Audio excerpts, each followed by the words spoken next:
All right. Well, Caroline, I think we're live. I'm looking at a second computer just to confirm that, but I know there's always a delay.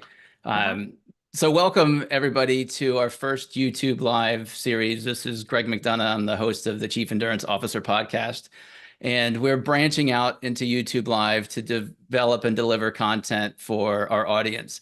Um, we are at the start of a 4-week series. This 4-week series, we're focusing on sort of the newer endurance athlete. Those of us that are training for the summer half and long distance triathlons. So we're doing a series today. We're going to talk about some goal setting. Next week, we're going to talk about swimming. The following week, we're talking about nutrition, and then the following week, we're talking about cycling. So again, little tidbits to help those of us that are a little bit more experienced shed some light on the audience for your endeavor for the next handful of months. So today's guest, again, Caroline Miller. She's a best-selling author, motivational speaker, globally recognized in the goal setting. Just published a book called Big Goals. You can see the image behind you. I've got a copy here to my left. Caroline, welcome to our live session. Hey, thanks, Greg. This is a great idea. I'm so glad you're doing it. It's for those of you who don't know, most of you probably don't. Caroline and I go back, I don't know, 15 some odd years. In At fact, least, yeah. there's two women in my life that were involved when I started doing endurance sports, and it's you and my wife, Monique, and we Yeah. were both at the Masters swim program. This was pre-kids, pre Yep. everything. Yep. But anyway, Pre so your thanks. kids. Pre your Pre-my, kids. right? Yeah. Pre-marriage? It could have been great.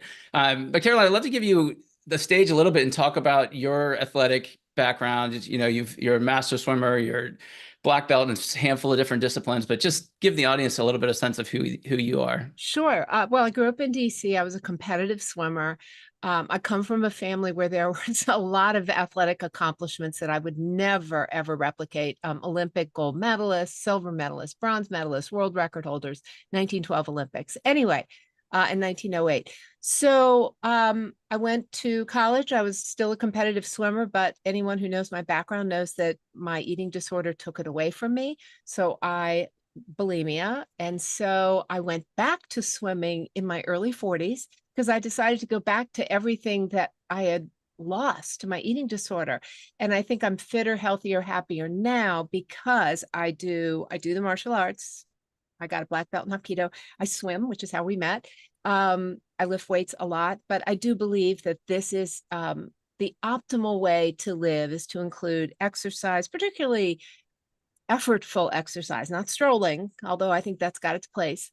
And so you and I have really bonded over going out of our comfort zone to do hard things. So that's what I believe in. I think that's what you live every day, and that's what you bring to your podcast. So thank you for 100%. including me. Yeah. Yeah, of course. So let's jump right into it. We've got a first time Ironman, long distance triathlete, endurance athlete listening to this, Yeah. looking to set both short and long term goals Mm-hmm. that are challenging but realistic. Could you sort of walk through a process? Yeah, I'll leave it at that and see where that takes us. So if you're a first time endurance athlete, you're in what's called a learning goal condition. So I work with goal setting theory, Locke and Latham's goal setting theory. Just by the way, it's ranked #1 of 73 management theories for its importance and its impact. So it's very important to understand that there are goals you've done before, like you've done multiple Ironmans, which is what's called a performance or checklist goal. And I will call it a checklist goal from now on because as you're training, you have a checklist. I'll do this, this, this. I know it works for me. Here's how I eat. Here's how early I get to a competition, etc. First time athletes, what I want to say is what you need to do is learn as much as you can from other people who are like you, maybe your same age group. Are you a man or a woman? You want to interview people who have done what you are wanting to accomplish and then begin to experiment with, well, does my body do better in these shoes or those shoes? Do I need a better bike or a different kind of bike? If I'm swimming, do I need to take swimming lessons in total immersion? So you're in the process of experimenting with different ways to succeed at your goal when it's the first time, which means, what does it mean? What's the importance? It means you cannot hold yourself to a specific time outcome or a certain excellence outcome because you're experimenting with how to do it. So the first time goal would be maybe to finish. Or if you want to be aggressive and you're pretty sure because you've been an athlete before that you could finish in, let's say 6 hours, 8 hours, 10 hours, 12 hours, maybe set a very generous time goal. But learning goals are do your best in some ways, just set a goal to learn. So that's what's important about first time goals. You know, it brings up some ideas in my training, right? I find that by the time I get to race day, I've kind of have an expectation. Um, but that expectation gets thrown out the window like the first time I jump in the water and somebody punches my goggles or I bump Yeah. into the buoy or so I'd get it a little bit broader on like in the moment. It's like, I'll give you the example, right? I show up to race day and I think, hey, I'm going to do this in 14 hours. And then I get probably 30 minutes into my swim and I go, you know what? I'm not having a very good swim or my stomach doesn't feel well or Right. and then you start second guessing yourself. And what I've learned over the years, and a lot of it through your coaching, is you kind of just got to let the day be the day, Unfold. right? Yeah. Because you need it. You've done the work. If you've done the work, you've had the tough days at training. So just let the day be the day. But give us a little bit more scientific sort of explanation of that. Of like by the time you get to the starting line, Mhm. like in the moment, goal adjusting and having your expectations and being light on yourself. It's such a good point because in my book, you're in my book, Big Goals, but so is Dennis Crean, who swam the English Channel, I think a year ago. And there were so many variables about swimming the English Channel. You reserve your spot a year or two ahead of time, you pay thousands of dollars, and it could be terrible weather. It could be all kinds of situations you weren't able to train in. And I asked him, how would you define excellence if you can't finish? How would you define excellence if Mm. something came up that you couldn't prepare for? And he said, my definition of excellence would be that I gave it everything I had and I did as much training as was necessary to actually accomplish the swim based on what I knew about my abilities, other people who worked with me, et cetera, et cetera. But you're also talking about a mindset issue. And so in my bridge methodology, which I add on to goal setting theory, is it's really important to do what the ancient Stoics talked about. B is brainstorming. The ancient Stoics said when you're setting out on a big goal or a journey of some kind, premeditate the evils, premeditatio Mm. malorum, premeditate the evils that could come.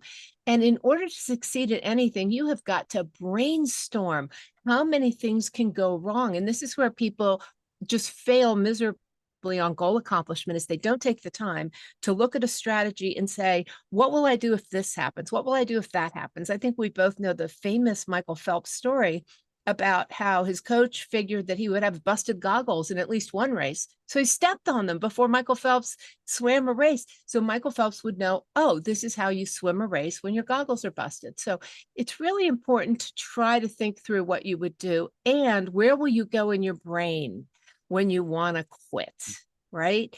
Every athlete I've ever interviewed tells me they have a pain cave of some kind. And so I think race day, you've got to be ready with premeditated scenarios. And then also, if something happens that I didn't expect, what will be my first reaction, second reaction, third reaction? Because your body will obey your brain. And do you recommend spelling those out? You know, because my experience is through trial and error, right? So by the time Mhm. I get to race day, I know and have experienced injuries. I've experienced dehydration. I've Right. failed on my nutrition plan. You know, like these big factors that kind of come into race day or could be these, you know, premeditated evils. Yeah. Um, Go a little bit further on like how deep we should be in sort of the step one, two, and three after like spelling those out. I think as deep as you can possibly be. And this is what we saw when COVID hit, when black swan events happen, unpredictable kind of disaster scenarios, which we can personalize and say it's unpredictable and a disaster for us. The companies that did the best were the ones that had playbooks for disasters. They were the Mm. ones that had thought through, well, what happens if the internet goes down all over the world? What happens if the way we deliver yoga pants is suddenly got, out? We can't, there are no drones available, whatever. So the companies that were able to pivot quickly because they had a playbook for disaster are the ones that have done really well. People are the same. And so that's why the brainstorming needs to be done so well. and go as deep as you can. And then you'll learn as you go through other scenarios. Maybe I should have asked myself this question. So in big goals, there's a list of questions that take you way outside your comfort zone to think of different ways that things could go wrong or things could go right. And that's another way you have to consider what could happen. Absolutely. Just a little side note. So for those that are watching, please screenshot this conversation and post it on Instagram and tag the Chief Endurance Officer podcast. If you do that, I'll DM you and find your address and send you this fun little hat. So, oh, cool. Yeah, it's going to be fun. So again, screenshot what we're doing, put it up on Instagram, tag the Chief Endurance Officer podcast, and I'll get you a hat. Caroline, go into, again, just a little bit deeper into sort of, these long distance races, it takes, especially a new athlete, it's a year process, right? If you really want to sort of have a good day. And there's a lot of sort of motivation, and there's a lot of mornings that you don't want to get up and you don't want to get on your bike and nobody's watching. How can we sort of maintain that motivation over a 1 year period? Such a good question. So it's going to require grit, long-term goals, especially ones that demand physical strength, emotional courage, passion. These require grit. And so grit has humility baked into it. So one thing to prepare yourself is to be humble enough to ask other people, what would you do to stay motivated? Can you give me some ideas? Ultimately, passion is individual, though. And so people have different ways of keeping themselves motivated. One is very specific kinds of vision boards, but caveat, you don't want to spend too much time looking at a vision board, because research shows that if you imagine the future too much, positive fantasizing, you can start to believe you've done more work than you've done. So that's one way. Other people have priming words all over their environments. I remember Dan Jansen, the speed skater, when he was preparing for, I want to say the 92 Olympics, he fell in the 88 Olympics at the start, and he was the world favorite. He had, I love the 800-meter skeet skater, the 1500, he had Post-it notes everywhere on his car, in his mirror, everywhere. And so you want to do that. Third thing I'll say is really guard the circle of people who are around you, because their comments can be very negative, starting to doubt, well, have you really trained enough? You look a little bit too heavy to be doing a race like that. Don't you think you should lose more weight? Or, gosh, I've never seen a woman as old as you do anything like this. What makes you think you have it inside of you? So this is something I talked about in Big Goals. Dara Torres, who won a silver medal in the 2008 Olympics in Beijing in swimming, the 50-meter freestyle, you were not allowed in her presence if you didn't believe she could win a medal at the Olympics at the age of 41. And she guarded her space so hugely that you just couldn't get. So you got to guard the conversations, the words, the emails you get. So be very thoughtful about who deserves to be in your presence when you're doing something hard. So can you give us an example of how you apply that in the hard things that you're doing? Yeah. So there is research that tells you exactly who should be in your circle and who shouldn't. And I take it very seriously when I create my own bubble. And it's, are people curious and enthusiastic when you're actually pursuing something really difficult, or doing anything really, celebrating a success? And if people aren't curious and enthusiastic, they're generally not in my friend group. They're generally not in my acquaintance group. So I guard myself very carefully. I share my goals with a mastermind group. I share my goals with people who I know love me and have my back. And so I do that very carefully. I also just was telling you before we came on that the Rehoboth Beach Marathon was last weekend. I haven't run in years and years and years. And somebody challenged me to start running again. So I started, but I'm not stupid. I reached out to find again, it's a learning goal for me at this age. I reached out to find out, when people with my medical conditions or whatever it is, how do you train for a 9K that's going to be in 1 year? So I'm doing exactly what I tell other people to do. It's a learning goal. Reach out to people who have the knowledge you need in order to flatten your learning curve and create a plan and a strategy. So that's how I do it. That's how I do everything, really.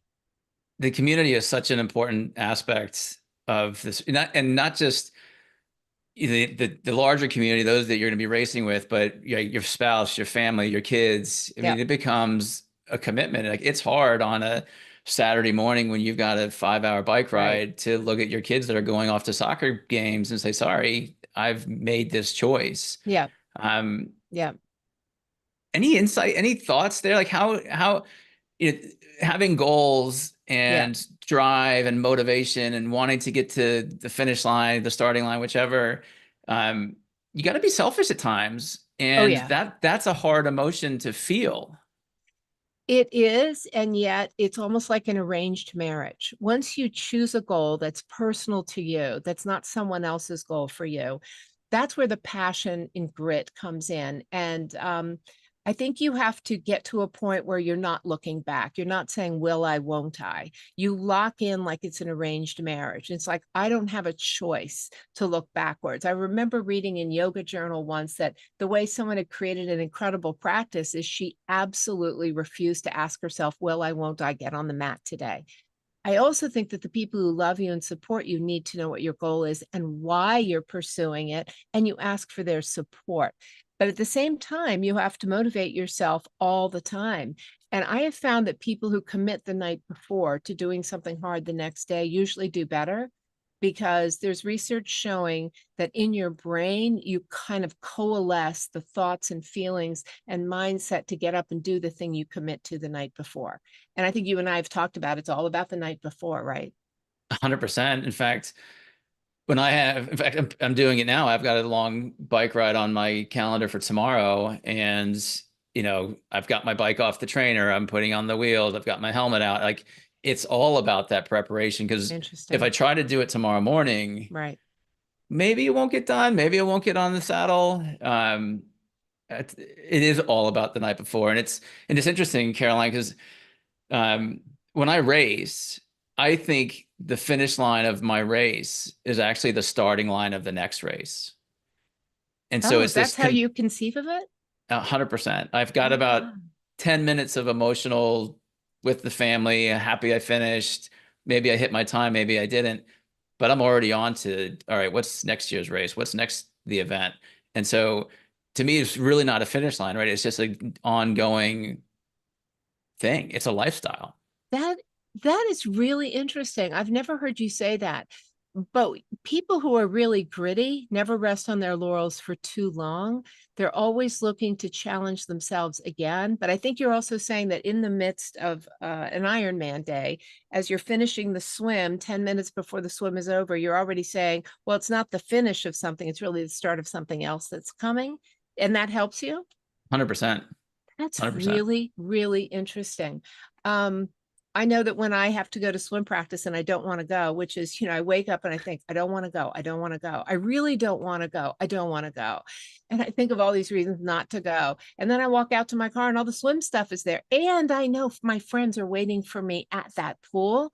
And so sometimes if you just start walking and walking forward and you've done what you've done, you've laid out the helmet, the this, the that, it's that much easier to get there. But when you think about people who succeed, they remove obstacles, as many as possible. It's like hiding Mhm. the candy behind a cabinet door instead of having it out in public. They found that people eat less candy if they hide it. Duh. But that's kind of the way you look at it.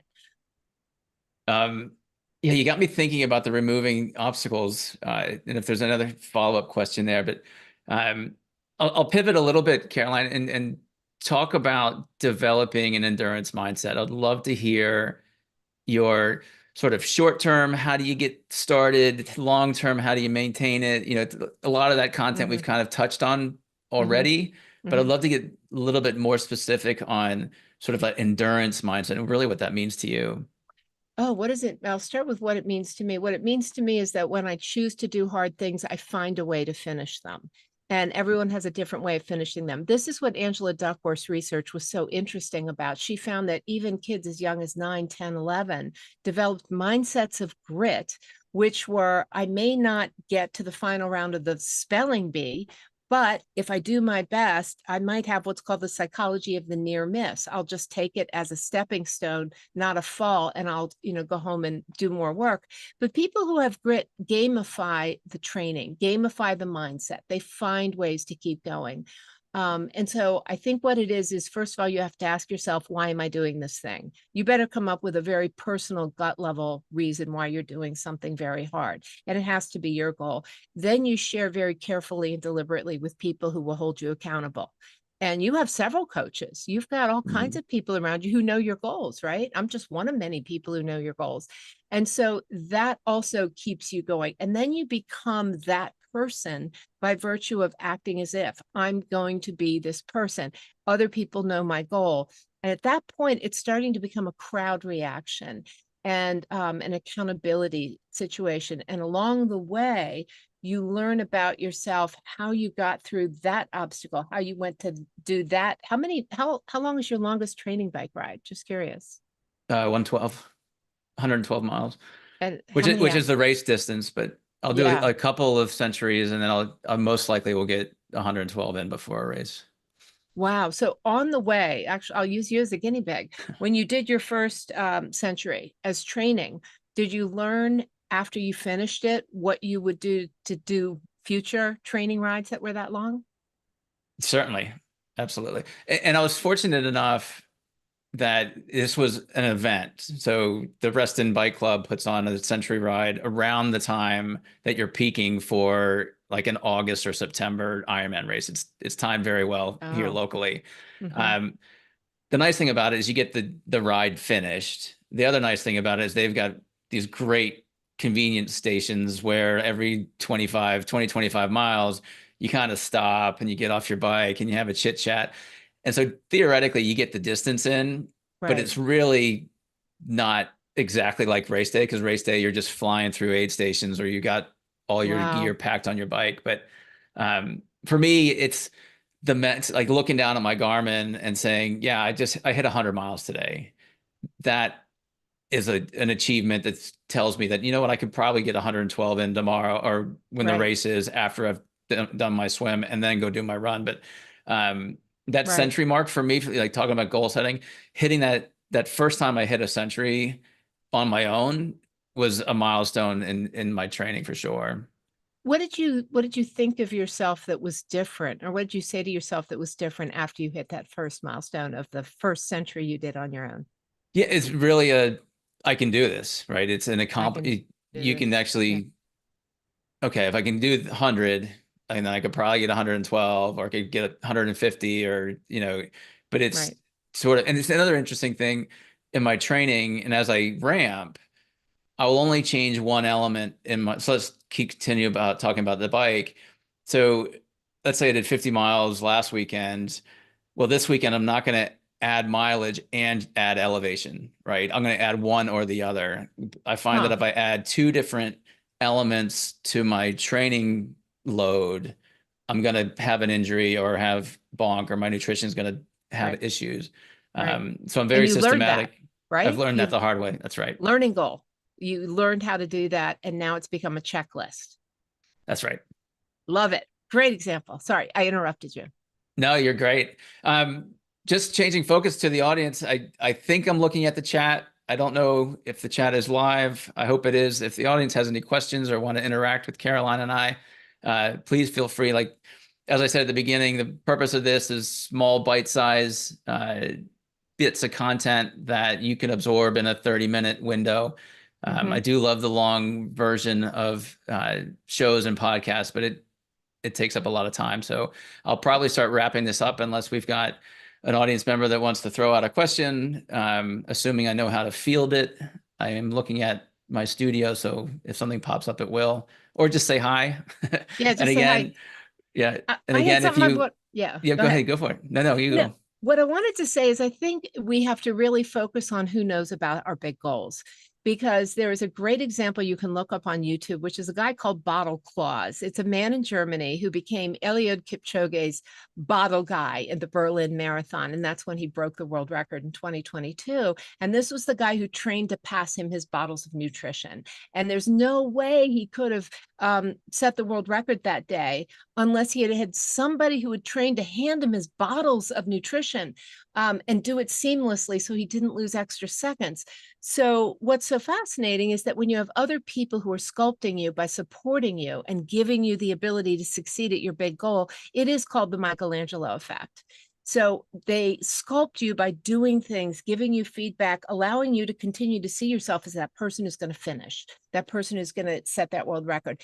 Choose carefully when you have a big endurance goal, because the role other people can and do play is beyond huge, and you just have to be really thoughtful about it. Find the right people, because they'll help you achieve your goal. That's really, it's like, what came to mind as I heard a presentation. I think the team was Cervelo. They're talking about the Tour de France, and they were at some stage in the Tour de France where their cyclist could take first place during this stage of the Tour de France. And the amount of detail that they had on when this rider would get his bottles, when he gets his food, Wow. and basically, like, if he missed a handoff, the day was done, right? Like, his bike was so sort of lean and ready to go that if he missed one of the handoff, it was an incredible story that I have to find and Wow. repost on the internet. But to your point, there's like us athletes that are out there who we look up to these pros, and the amount of community and protection and Yeah. technology that they have is mind blowing. And I'm just trying to get a little piece of that, right? And if you think about how I Yeah. train now versus how I trained 10 years ago, I'm almost using tools that pros were using 10 years ago. And now it's kind of come down to the average amateur, Huh. and it's allowing us to achieve bigger, brighter, harder goals just because, like, we're Right. more dialed in on our nutrition. I've got a cycling coach. I've got this. I've got that. And it's just refined, refined, refined. And on the other side of those investments, so that's the I in the bridge methodology. On the other side of those investments, do you feel like it's always a worthy investment for you? Oh, eventually, I think. Hmm. But there's a ton of things that I've put money into. My swim erg machine, for one, that I invested in that I don't really, I mean, there's things that, and that's the other challenge with us type of athletes. Like, you see the shiny new penny, it comes across your Yeah. Instagram feed, and it's like, oh, I definitely need that. Let's buy it. Let's buy Yeah. it. Let's buy Yeah. it. And, I've got boxes of nutrition that I haven't, because I'm sort of dialed in on what I want to be using. Hmm. Um, but so I think the answer to your question is yes and no. But you learn in the process. You learn in the process. So even if you've done lots of different Ironman competitions, whatever, Iron Women, Iron Man, what, I think everybody can see themselves as an endurance athlete if that's their goal. I think there's always going to be something you start at the top of the brainstorming with, even though I've done this 9 other times, what's new? What new technology? Why is baking soda suddenly embedded in gel and being talked about after the last Olympics? What's new? Because there's probably something you can tweak and do even better. And I think you're really good at looking around and being creative with what else is out there that would help me succeed. So I think that's something people have to keep in mind is don't just do the same thing every single time. Look at your checklist and say, is there a way to be more efficient or effective on any of these steps? That's well said. I didn't see anything come across the chat, so that's either a technology challenge on my end, or we do have viewers, so I know there's an audience out there. But any parting words, Caroline, for the new endurance athlete who's trying to, set a world record in 6 months at Ironman World Championships? Um, well, okay. So there's a reason why SMART goals are called zombie goal theories, is because when you use the R in realistic or even attainable, it's been found that people can undermine their ability to do really hard things. So think of this as big goals that might feel unrealistic and might feel unattainable. But if it's your goal and you're surrounded by a support system, go for it. We know at the end of every single day, people scan their day for what they did that day that was hard. And because if you're doing hard things, you first time endurance athletes out there, you're always going to be building this confidence, self-confidence, and self-efficacy at the end of the day. Because honestly, that's the only way people build it is by doing hard things. Good for you for choosing a big goal that may feel unattainable to somebody else. But, go for it anyway, because there's no other way to build the confidence and self-esteem that actually comes with doing hard things. Wonderful. Well, Caroline, thank you for being with us today. And audience members, please send us some comments, your thoughts on the show. Please tune in next week, same time, same place. We'll have Rebekah Keat. She's a 6-time world champion, Ironman world champion. And we're going to be talking about swim strategy, what it feels like to be in an open water versus having nice black line at the bottom of the pool. So that's our show. That's our conversation. Thanks for participating. Caroline, it's always good to see you. And Great to we'll see you. see everybody out there. Thank you. Done. Awesome. I'm going to hit, should I hit leave?